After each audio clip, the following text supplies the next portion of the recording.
I'm going to switch to English because we have two English-speaking guests. So good afternoon, everyone. Welcome to the first talkie of the 51st Film Fest Gent, which kicked off last night with a remarkable film, Small Things Like These, obviously by our very own Tim Mielants. Also a lot of other Belgian talent involved. Frank van den Eede shot the film. Editing was done by Alain de Sauvage and music by Sen-Jan Janssen, but with a very Irish and British cast, and two members of that cast are here today. Please give them a very big welcome, Zara Devlin and Eileen Walsh.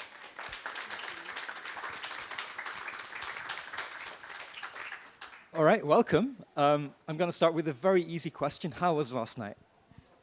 We had a great time. Just from, I think, what time did we start our day yesterday? We had a big day of press and meeting lots of people, and I loved the other theatre we went to as well, Vooruit? Yeah. So everyone's been really kind. It's my first time in Ghent, and and the feedback's been great. And yeah, I don't want to go home. I'm going home today, and I wish I wasn't, so. But a little bird told me you all went to bed by 1 already. Sorry? You all went to bed by 1 already. Yeah, I know there was another party, but me and Eileen went to bed. Okay, you know. but Tim Mielants did go to the other party, and that's why he's not here right now. Now, maybe just to get everyone in the loop, also everyone here who hasn't seen the film yet, could you tell us what it is about? So the film opens on Christmas week in a small town called New Ross, near Waterford in Ireland. And you discover a man who is a very hard-working coalman, who has a past that is needing to be kind of reconciled with, I guess. And over the course of Christmas week, he discovers a girl in the local convent who is in need of help. And in some way, by helping her, he's helping his mother from the past. And I think there's a part of him that feels like if he can't heal that, he can't move forward. So you meet him at a time when he's under huge pressure for himself, and he's dealing with an awful lot of grief. And he's married to this amazing woman. Anyway, enough about it. No, but I think Tim also in his introduction last night, he said, well, I mean, the film is also tells the historic true story of the Magdalene laundries. Yeah. Maybe just to get brief everyone on that as well. Because there was already a film about the subject, 20 years ago. But it is a very big story in Ireland, right? Absolutely. And in the last maybe 5 years, it's been great that there's been a lot more documentaries coming out, articles. It's important that we keep talking about it because people of the younger generation, need to know about it. It's in our history, and yeah, it's a privilege for me and us to get to tell this story and remind people. But at the same time, and that's what Tim was mentioning in his introduction last night, I mean, it tells that story, but it also tells a lot of other different stories. I mean, what really surprised me was how really introvert the film and also the character of Kieran is, for example. When you got to see the film for the very first time, what surprised you most about it? You know what I loved? I loved the editing, and I loved the music, because obviously we knew the story very well, but it was a surprise to me the pace they used to unfold the story. It's not. I mean, it's tricky after Cillian doing something so massive like Oppenheimer to then pull back from it and let this slow unfurling of a story happen, of such minute detail.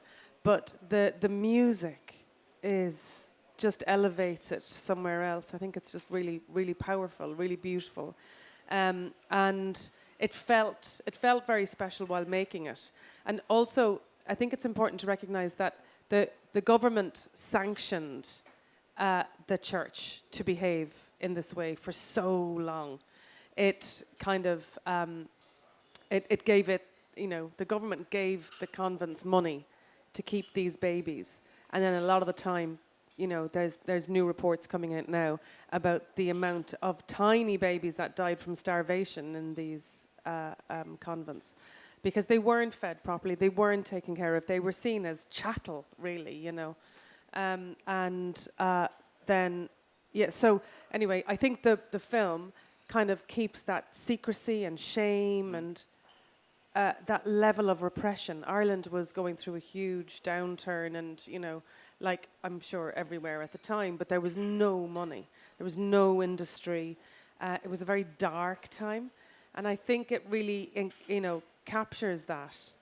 And because the family are so important in it, that little table with all the homework going on and Bill making toast really simply. It's beautiful. There wasn't much, that was the only thing that you could hold on to, and I think the film really captures that.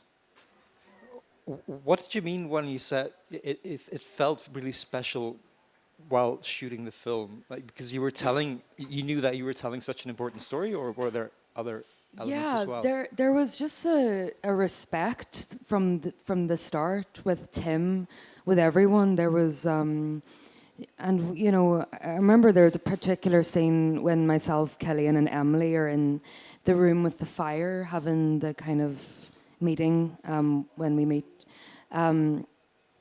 And in that room when we were filming it, there must have been about 40 people behind that camera. And you could feel that no one was moving, the stillness. And even you have a great story, I think, the story of you in the green room when Cillian had to step out to do a scene with myself. So it was very busy. We were shooting one of the street scenes where the girls are singing in the choir and everything. And, there was an awful lot of supernumeraries, an awful lot of extras involved. Loads of actors were willing to come down and play small roles, but we all knew each other very well. So there was a lot of kind of just waiting in the green room. And at one stage, Kill had to go because they were trying to grab a few shots of when he's walking with Zara through the town. And even with this green room of people that were very friendly and, it was a lovely atmosphere, it suddenly went very quiet when he left to do that. With kind of, everybody knew the importance of actually catching that scene in a right tone, Another thing is that the house that we used to film in for the family is a tiny house. They could have easily built that, made a set and made it easier for taking down walls to get the second camera in or whatever. And they didn't. They found this little house on the street and everything was shot in this cramped way, even on the days when we had two cameras, And it was so important to get the authenticity right. And the house was for sale. The woman left a note in to Cillian and Tim just saying, I lived here. I'm the youngest of 5 girls. Our dad only died, I don't know, like quite recently or whatever, but I need you to know this house had an awful lot of love in it, and I hope you have a nice time filming it. It was just beautiful. So it was a very special film all round, actually. Now, I mean, obviously, it must have been very important to get everything right shooting this film. At the same time, I'm not saying this should have been an issue, but this is a very Irish story, shot by a very not Irish director, even like a Belgian DOP shooting it. And someone last night told me she had been married to an Irish guy, so she knows a lot about Ireland. And she said that you could really feel like there was a lot of Irish sensibilities in the film. But I mean that's something you guys probably helped Tim with, because I don't think he's very attuned to Ireland. Gifts, actually. Tim has a brilliant way of encouraging you to bring what you know to it. So I was walking around and I was saying, this is like the house I grew up in. And he was like, great, go and talk to, the set designer the art director, and let's see how much more we can make it look like the house that you remember, kind of thing. Or simple things like my mother would keep the dinner warm over a pot of boiling water because it didn't have microwaves, obviously. And that, so like we were able to put that in. Small little touches like that, you know, kind of mean the world to everything. But Tim, being an outsider with Frank, it can really only helped to have somebody look onto the subject with a little bit of distance. But we're also aware that as much as the story is about Ireland, it's very much a universal story, you know, and I know that within Belgium there have been some cases of heavy church involvement in, you know, sexual abuse cases and whatever. So it's not new anywhere, unfortunately. Anywhere with power, there's always the oppressed, you know. What was it like for you, Zara, working with Tim? I loved it. I think I was maybe working on this film for maybe 3 weeks. And I just had the time of, I know it was a real challenging role and a dark role, but I really had, it was a real privilege as an actress to get to play that role and to work with Tim. He had this great way, maybe he doesn't want me giving away his wee tricks, he doesn't like that, but he would, if in a scene, say with me and Cillian in the cloak or in the coal shed, he would take me to the side and whisper something, just a word or a sentence, to just try the scene with this sentence in your head. And he would take Cillian outside and say something to him. And it's just amazing being so close to just looking at Cillian, and I can see you're kind of working out what's in his head when he's looking at me now, and it felt different every time. So it felt new all the time, and I was just really excited by that. And it's nice for some, you know, Tim, he comes at it from a fresh perspective as well, from being from somewhere else, that it brings a newness to, you know, a new way of telling the story. And yeah, I was really sad when it ended. I just could do that forever. I just loved working with him, and Frank was amazing. And I could feel, I felt courageous to try things, and if there was a lot of trust. I didn't feel nervous or, do you know what I mean? So yeah, it's brilliant. Going into this film, did you check out his previous films?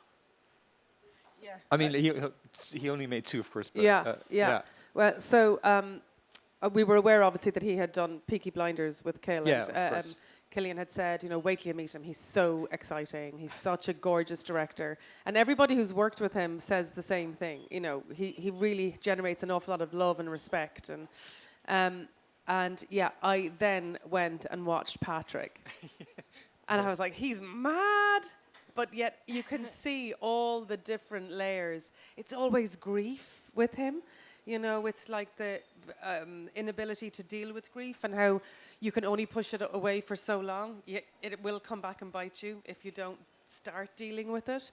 So he has that. And meanwhile, Enda, who wrote the adaptation, Enda's plays are always peppered with, it's always a love story. No matter how convoluted and how twisted, it's a love story there. So the combination of Tim's passion to explain grief and Enda's almost drive to discuss love, it's a kind of a perfect combination to work out what these small things can mean, you know? Yeah. And obviously, I mean, I also have to ask, what was it like working with Cillian on this film? Because, I mean, calling his performance gruesomely intense would be an understatement. It's not something you can, I think, easily snap in and out of. So what was it like on the set working with him? Yeah, it was like Cillian really went into that role, and you know, so I suppose during filming, you could feel him being built, you know, for kind of the whole time, and he just makes it so easy to work with him, you know, just in those scenes. You kind of forget. Sometimes I forgot I had a line coming up because I would just get lost and just watching him, like, you know, oh yes, I say something now.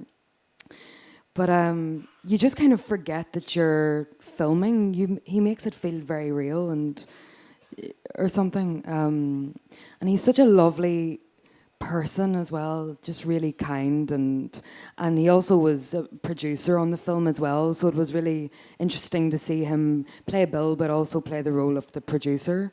And I think that's cool for him as well, because he got a real say, even in scenes that if I was, you know, being brought out of the car to go to the home, I could see him behind the camera talking about using a different angle. And so I think that was cool for him to get to play those two roles in this.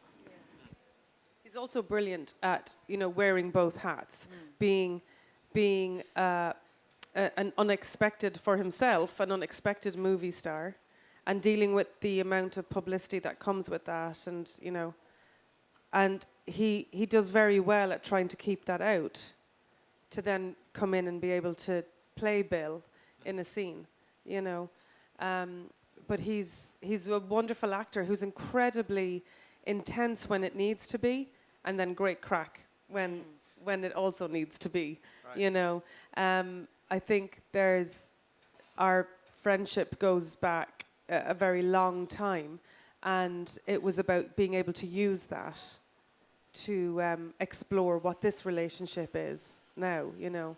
But he's very gifted, he's very delicate, and if he can take a line out, he will take a line out, because enough can be said by just being with somebody sometimes, you know. That's our responsibility to play well, and he's fully aware of that, yeah. Now, Eileen, you were also in The Magdalene Sisters, Peter Mullen's 2002 film on the same subject. In fact, I mean, you had like a leading role in that film. I guess for some casting directors, that would be like a big reason not to cast you in this film. Obviously, it did happen, but did you have like conversations with Tim or the producers about that you know, that you have like a role in both films? Yeah, so no, we didn't speak about the fact that I was in both. But I think the reflection of one against the other is, for me, is lovely in that you get to play the understanding of the girl inside the walls, and then the woman who's outside and feeling all that pressure. The thing that we would have discussed is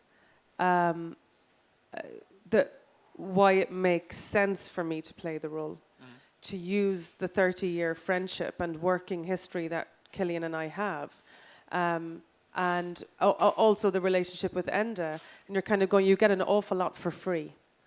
You know, you get a lot when you can meet somebody in a room and play the chemistry and lack of chemistry, and you know, that kind of boringness of being in such a long-term relationship, and when your worries are about bills to pay and Christmas coming in the door, and you know, so they gained a lot from us being together and knowing each other so well. And I think, if anything, the knowledge of Magdalene Sisters, that stays in you, you know, so you just bring that to this project too. Yeah, because I mean, back then, it's 22 years ago, that was a very important film for Ireland, right? Yeah. Can you, because I don't think, I'm not sure if anyone saw this film. Has anyone seen The Magdalene Sisters? Great. Some people have. I mean, so in what way was that? Because it was, that film came out only 6 years after the last Magdalene laundry closed in Ireland. Yeah.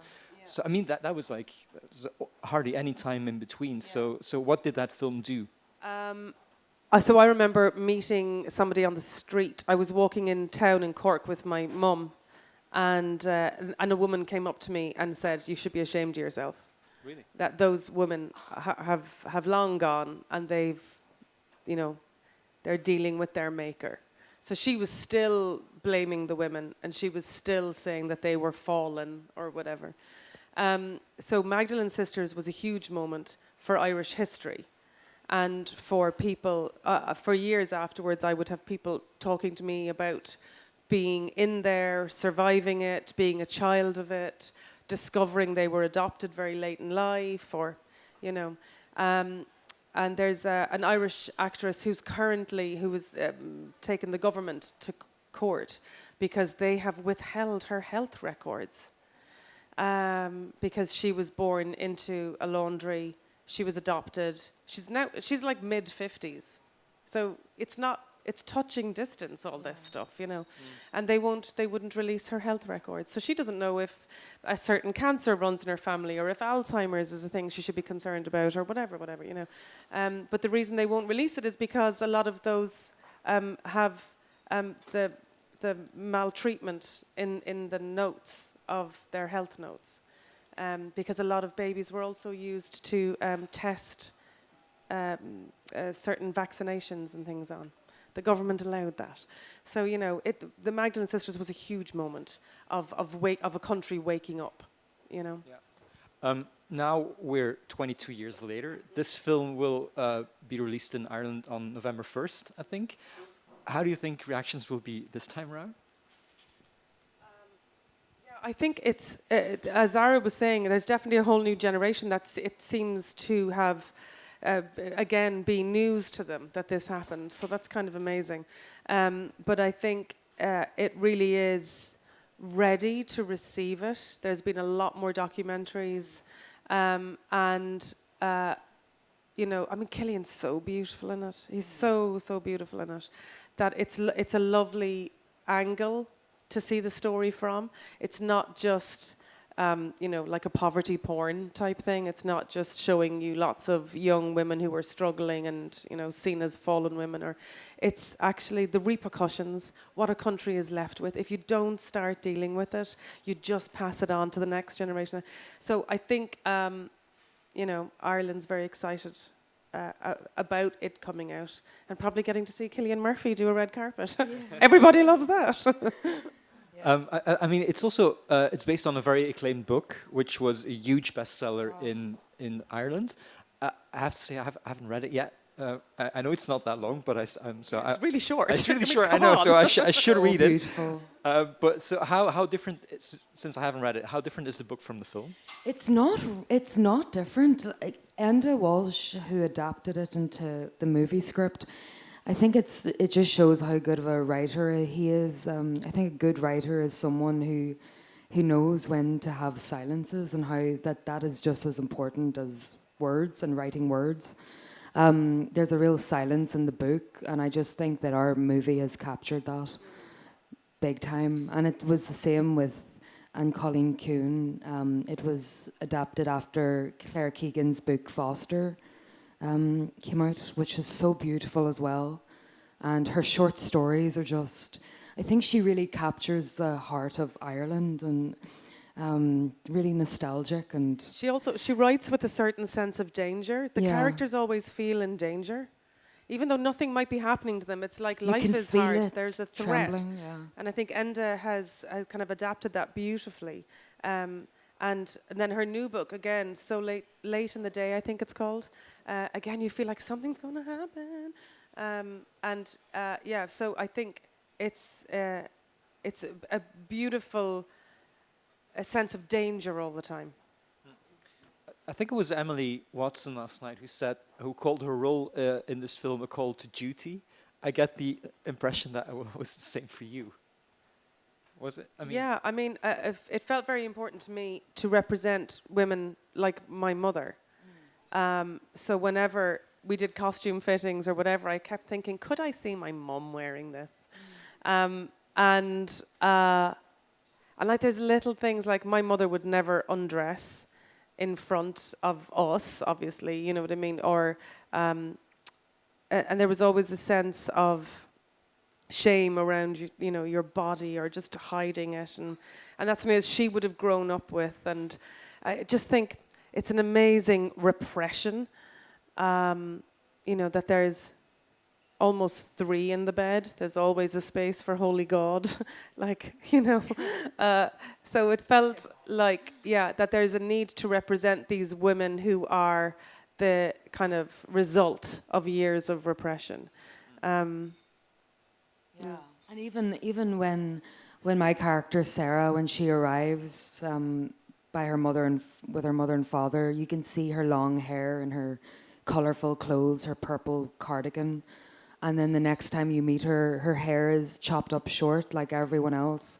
Everyone wears the same kind of, I remember feeling so emotional just in the costume fitting, trying that on.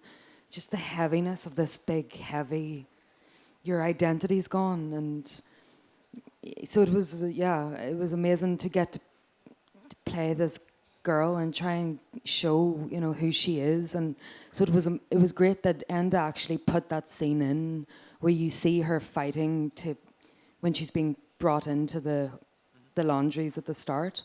That's not in the book. That was Enda.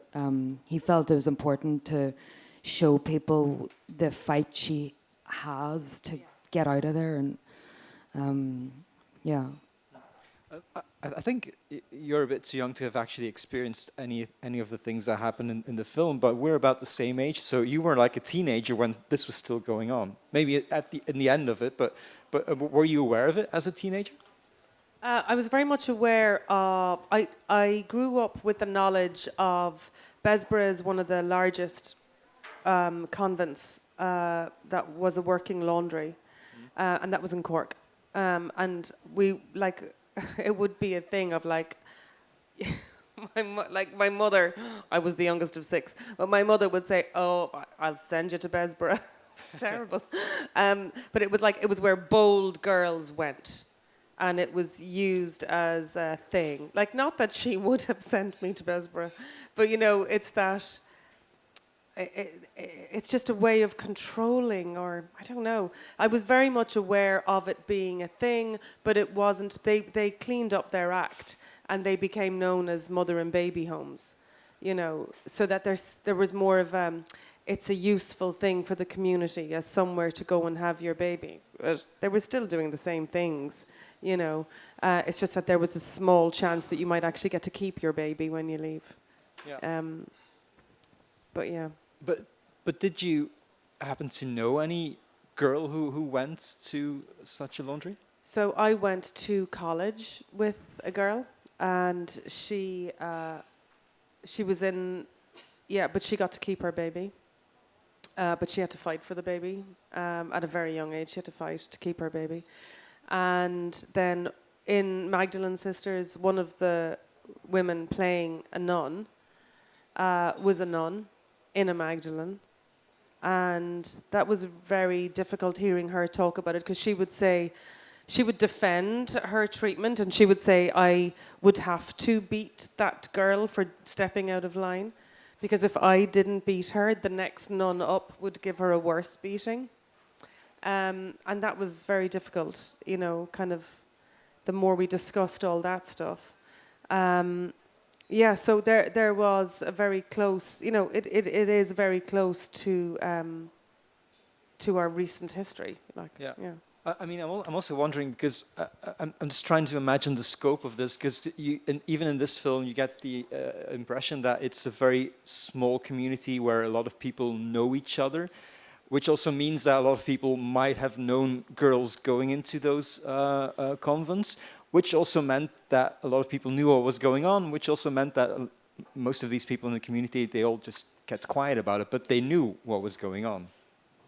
Everybody knew what was going on. Everybody. It's much easier to not talk about it. But there was plenty of families, you know, that we all would have grown up with. And in any small community, no matter where you are, Irish or not, in any small community, there's plenty of babies that are born and absorbed into the family, you know. So this is your little brother, and it's not. It's my own child, but we're going to say to the community that this is my little brother. Or, you know, you had one child, but yet you come home with 2 babies because you're taking your sister's baby too. Or, you know, like, people discovered a lot of things as they grew up about their own family secrets.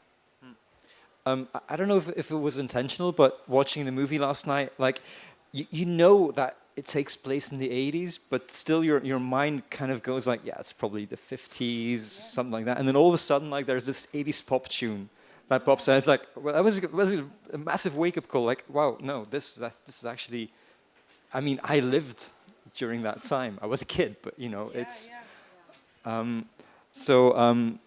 I mean, that really worked for me. But and then at the same time, I started thinking, I mean, wasn't there, like, at the time even someone like Cillian's character? I mean, people already starting to speak up? Because it was like the 80s and maybe things were still a little bit different than today, but people must have already felt the urge to start speaking up, or, like Sinead O'Connor, for example. Yeah, well, I think there was plenty of people that were speaking up, but they would have been more urban, you know? You would have seen, like, Sinead speaking up cost her a huge amount. And she was very much isolated. It wasn't easy for a very long time for her, you know. There's a brilliant writer who died quite recently called Nell McCafferty. She was very outspoken, brilliant woman. But again, was outcast because of her open opinions. Or quite famously, there was a woman who had an affair with Brendan Casey, who was a bishop. And she wrote a book on it. And he kept her, and he paid for the baby out of the money he raised for the church. And she was American, and she went on the Late Late Show. And Gay Byrne on the Late Late Show, gave her such a grilling, and nobody believed her, and, you know, she really had to fight her corner. I think it was very difficult at the time to speak out, to be heard, to be believed, and to not be seen as a troublesome woman. Or for a man to have spoken out would have been some weight. But again, in the countryside, it's even harder. And it reminds me of a movie that myself and Eileen did a few years ago called Anne, about a very famous, so sad, around the same time in the 80s, Anne Lovett. She was a 15-year-old girl who gave birth to a baby in a grotto in her school uniform. She's 9 months pregnant, and no one talked about it. She hid it, but everyone must have known that she was pregnant. But it's a really heartbreaking story. But it just these small towns. Just keep to yourself. We don't want we don't want problems here. And what did you actually hear about all of this growing up? I mean, like today also, what do teenagers get taught in school about this? To be honest, I wasn't taught a lot until I just watched the movie. I actually watched Magdalene Sisters at school when I was maybe about 15 or 16, and that was really the first time I heard of that history. And it just shocked me. It just felt like that was a story that happened 200 years ago. It's that I'll never forget watching that movie. It's just so brave, and and I just loved you in that, Eileen. I just thought, thanks. Honestly, Go on. But yeah, it's if you haven't seen it, it is so beautiful. It's so heartbreaking. It's yeah. All right. Do we have any questions from the room for Eileen and Zara? Go ahead. Oh, I'll come to you. There you go. Thank you. Hi, my name is Joseph. Nice to meet you. Are your characters very different from your personality? Because for me as an actor, it's very difficult how to play someone else. So how do you approach the game? Well, for me, I think as much as I can do any research that I find useful, and then on the day, it's about disregarding that and focusing in on what's on the page. And it tends to be, how can I bring the character to me? Because I can be of use to this by being open and vulnerable, and then allowing all of those things to come through. I can't try and squeeze myself into a square hole. You know what I mean? So I can use what I have and bring that to it.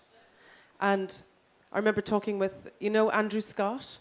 Andrew Scott's a beautiful theatre actor, does loads of film, was in, what's the film he did with Paul Mescal? Oh, All of Us Strangers. All of Us Strangers was his big thing with Paul Mescal. Anyway, brilliant stage actor. But he'll say, isn't isn't the big secret that we're just playing ourselves? If you can just let everything go and be open, then actually people are invited in, because it's all here. And if we're just telling stories, then the script gives you everything. That's what it feels like to me, I guess, to just be as brave as you can be, that you bring it to you, if that makes sense. What about you, Zara? I feel quite similar. I think when it comes to film, I think with maybe theatre, I would spend a bit more time maybe like changing my character. But I do think you do meet your character halfway, and I think it just makes it more truthful. And then even just working with Tim, it was the first time I ever did a scene where I just thought of something, like a sentence. And it's so funny how you could be thinking something actually so different to what you're playing, but it just works for that scene. Do you know? So yeah, similar to Eileen. All right, do we have one more question? No? Then I think one of you two still needs to go see the Ghent Altarpiece this afternoon. We're going now.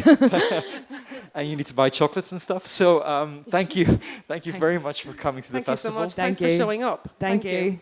And Thanks. give them a big applause. Great. Thank you so much. Yeah, just put them here.